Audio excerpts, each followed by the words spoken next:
at spirituality in the Bible. I am saying that it has been twisted and used by political powers for a political agenda. We have a theology, and other people have a mythology. Other people are wrong because they don't share your concepts and your belief, and that's because they don't understand. They're wrong, but they don't understand. I am saying that we can all be wrong. There were 15 major theological religious movements in the world before Christianity that taught exactly the same identical story.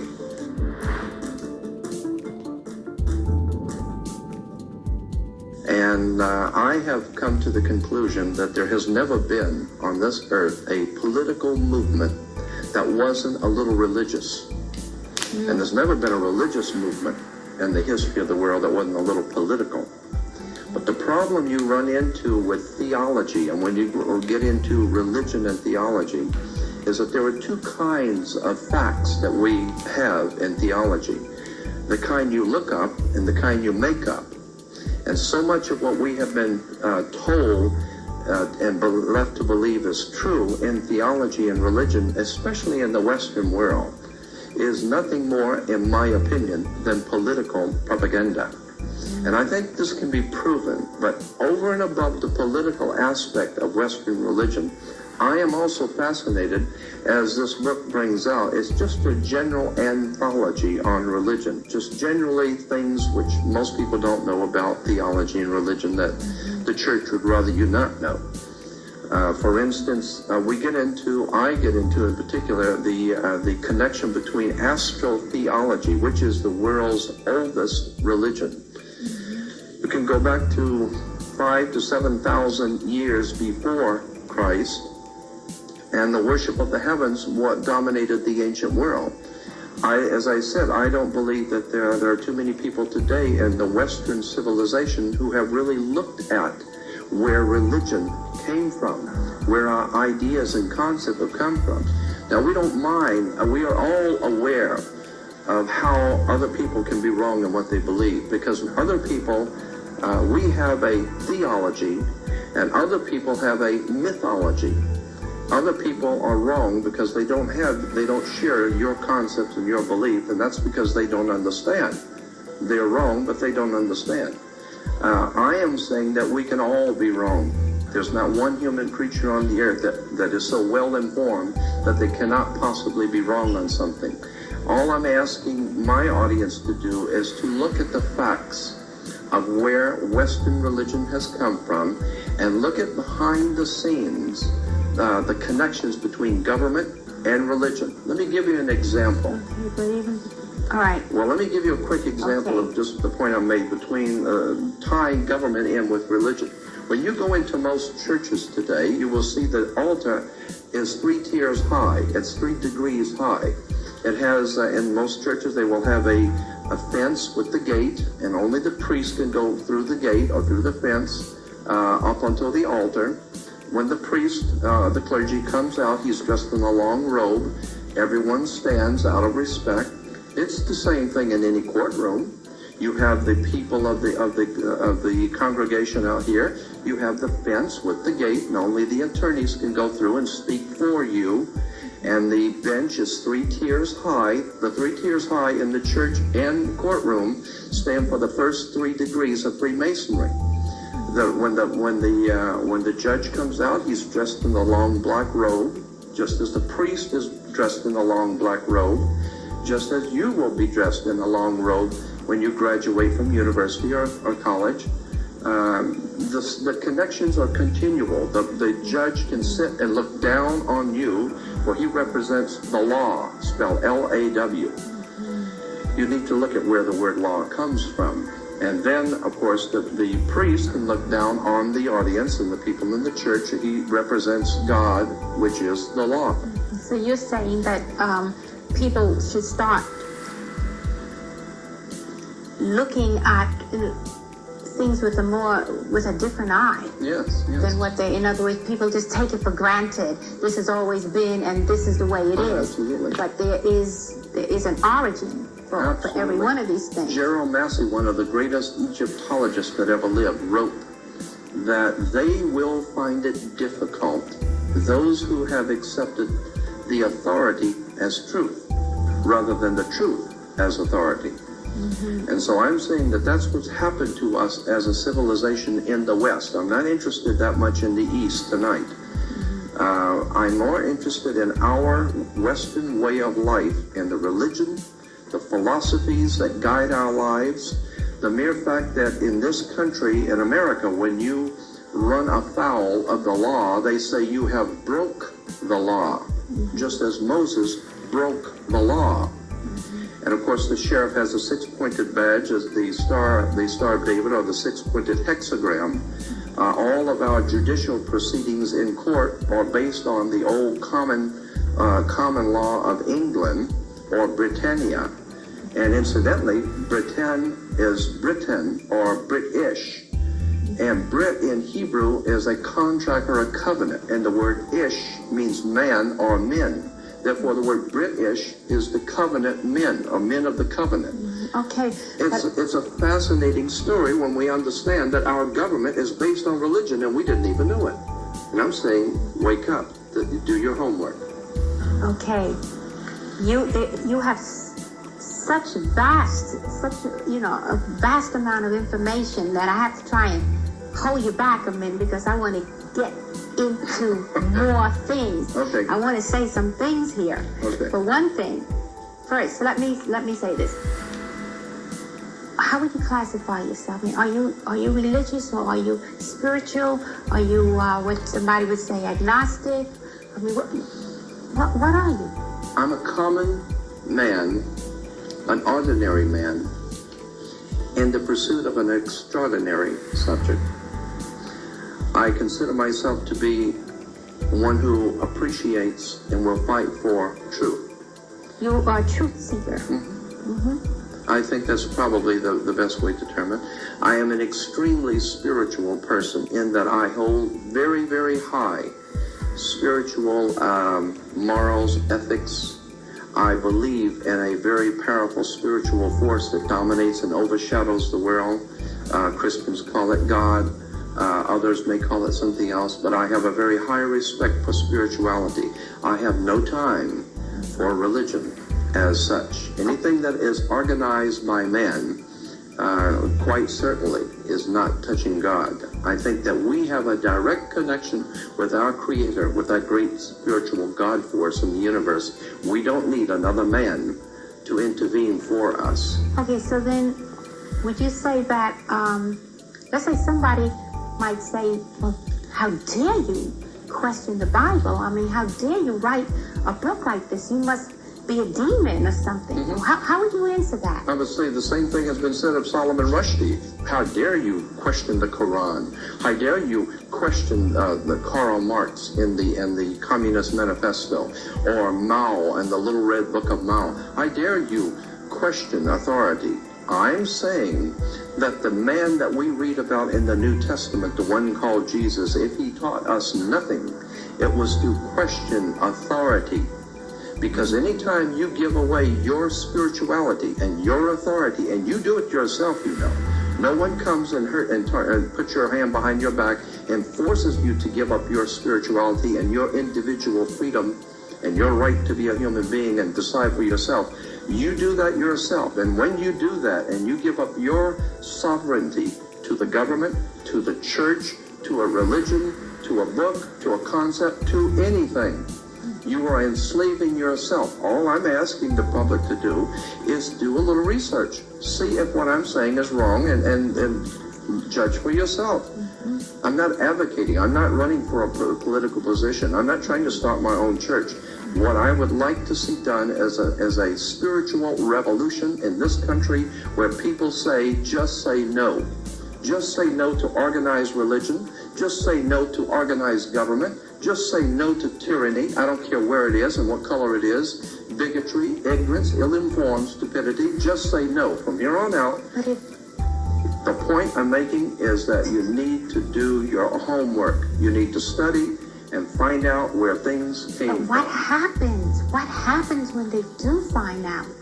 what happens to those who their whole life has been the Bible? There's so many people who have, the Bible is what keeps them going every day. What will they have to replace it? Ask the Russians in Russia today. Ask the Russians in Russia today, what is it like when you find out that you've been hoodwinked? That your government was not the most powerful, the most wonderful government on earth, and now it has totally collapsed. Now what are you going to do? You trusted, you brought up your children, you wasted your entire life, and you went along to get along. And now what happens? Your whole world is collapsing around you. And why? Because you didn't do your homework and you didn't stand up for what was right when you could have. You went along to get along. Because it was comfortable at the time, and now it's very uncomfortable. And I'm saying that that's what we all have to do, is look at the uncomfortable facts, that nothing is permanently on this earth. That nothing is permanently on this earth. No. Let's see. They have here Bible models, Bible morality. They have here, who is Jehovah? And this is Thomas Jefferson who wrote this. Who was Jehovah? A being of terrific character, cruel, vindictive, capricious, and unjust. Then also, who was Abraham? An insane, barbarian patriarch who married his sister, denied his wife. Who was Jacob? Another patriarch who won God's love by deceiving his father, cheating his uncle, robbing his brother. This is Bible morality. Now understand, I didn't write that. Other authors are in the book. Okay. But the point I wish to make, one does not need to even read the book. Okay. One can all just read the Bible and read and put flesh on the things which happened in the Bible. This is in the Bible. Of course it is. This is in the Bible. Are you aware that there were 15? Now let me ask you something. Are you aware that there were 15 other major religions? This is history now. Okay. Not conjecture, history.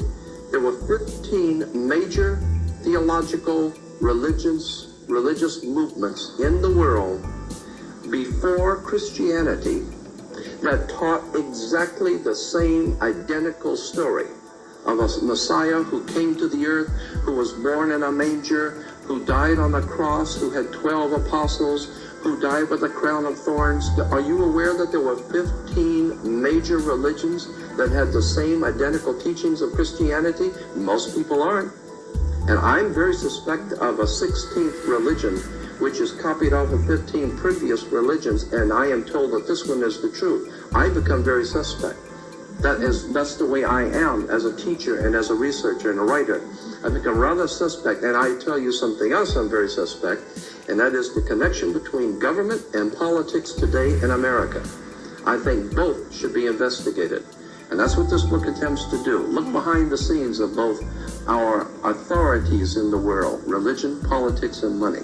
So when that happens, people will actually have almost a renaissance of themselves. Let us hope so. And a whole new type of person can come about. I think you will agree that that's what we need. Our country is in trouble. Our families are in trouble. Our whole human race is in trouble. And basically we can boil it down to 3 problems we all share on this earth in common: religion, politics, and money. And I'm telling you, the 3 are not separate, they are all one. Because in the ancient world, the king always represented not only temporal power, but also heavenly power. He was the connection between the people and God. That is why today we have you cannot get married in this country today in America. We are told that there is a division between church and state. No such division exists. If you want to start a church, you must get a 501c3 permit from the government. You must get permits. You must pay the fees. You must do all of these legal things, the red tape of government, before you can set up a church. Now, once you've set up the church with all the government's permission and permits, you cannot get married in this country unless you have a marriage license first. Then you can go to the minister to be married. And if your marriage doesn't work out, you don't go to God. You go to a judge in the courtroom. I'm telling you, there's something going on here between religion and politics, and it's money, it's power. And until such time as we're willing to look at what's been going on in this country for over 200 years and be open-minded, because your brain, your mind is like a parachute. It don't work if it's not open.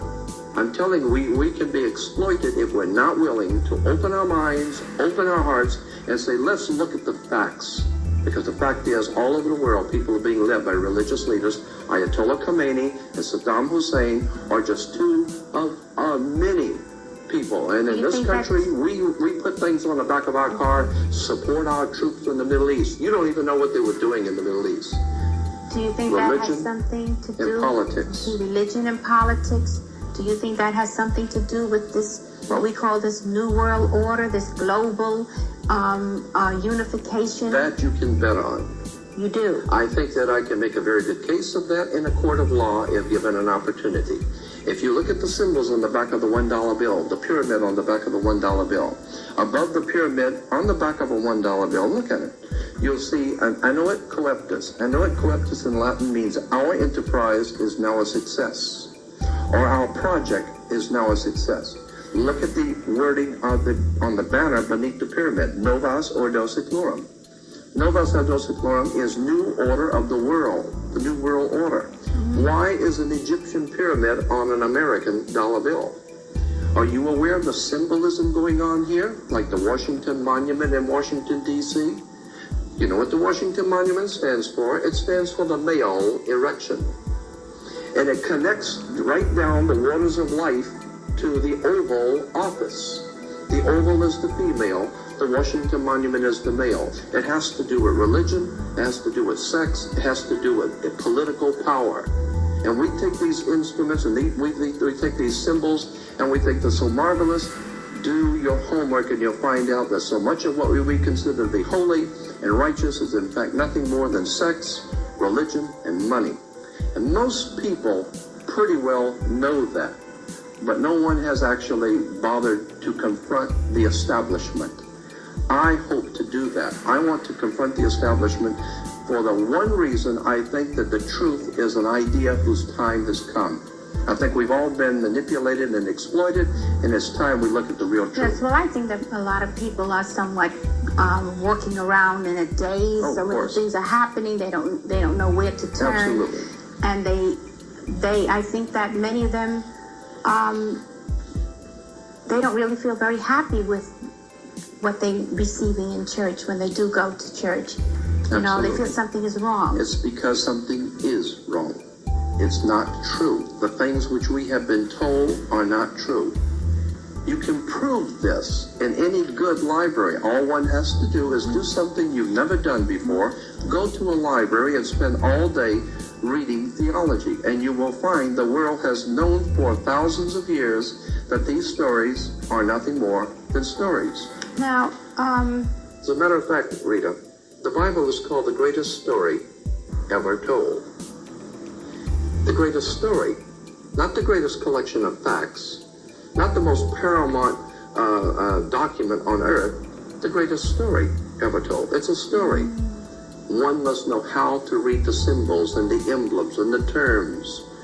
And that is why the symbols in the Bible symbols too? are in the Bible everywhere. I mean, did you know, for instance, that the book of Revelation was not written by Christians? The book of Revelation was around for at least 500 years before Christianity ever came into existence. The book of Revelation was already in circulation. No John ever wrote the book of Revelation. His name was Ion, I-O-N, from the Ionian Sea.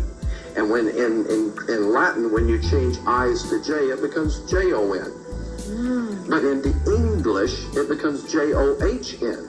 So today we're told that John wrote the book of Revelation. No such John ever wrote the book of Revelation. It was written 500 years before Christ was ever born. Oh, this is just, you know, it's earth-shaking.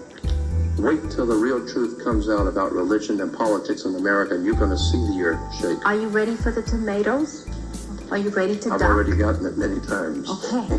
Now, in the book your church doesn't want you to read, you have an article, Astrotheology. Yes. right? I And co-edited the book with Tim Leadham. He was our editor, Tim Leadham. okay. He's the editor of the book, and I helped him co-edit it. But I also did a chapter on astrotheology. Astrotheology, and I wanted to say also Steve Allen. Yeah, also wrote. Steve Allen is a very brilliant writer, and he is a part of our book.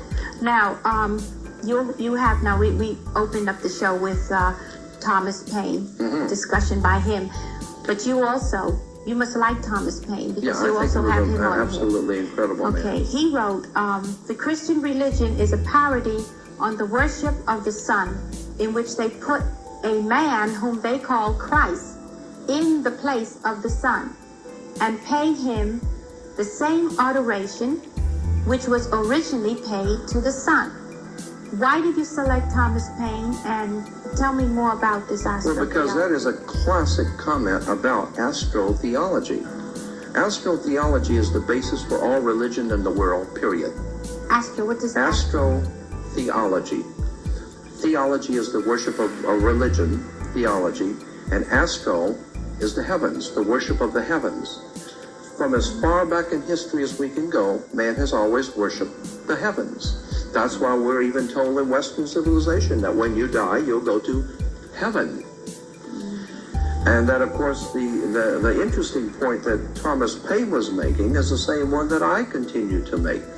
That the whole concept of the sun, S-O-N, God's Son, goes directly back to the old concept of God's Son, S-U-N, being the risen Savior, because the Son is the risen Savior. It does rise. And of course, God's Son, S-U-N, the Egyptians said had an evil brother. He was the Prince of Darkness. And he came out at night to rule the world. When God's Son died and went away, the world was in the hands of the Prince of Darkness. And his name was Set. And he came out at sunset. Okay. Today, even the Egyptians said that newborn son that came up every morning, his name was Horus. And they would come out in the temples of Karnak and the temple of Thebes and the Heliopolis, Egypt. And when the sun would come up in the morning, as they still do in the Islamic faith, they would meet in the morning to greet the coming of the new sun. We do it in Easter. We have Easter sunrise services. Horus. Yes. Horizon. Horus rising. That's where we get the word horizon. I'm saying that there are 15 major religions in the world before Christianity that have taught the same thing. It is a very ancient, old story. That's why the Bible is called the greatest story ever told. So now, and I'm not saying there's not good spirituality in the Bible. I am saying that it has been twisted and used by political powers for a political agenda to keep us ignorant, ill-informed, and unread.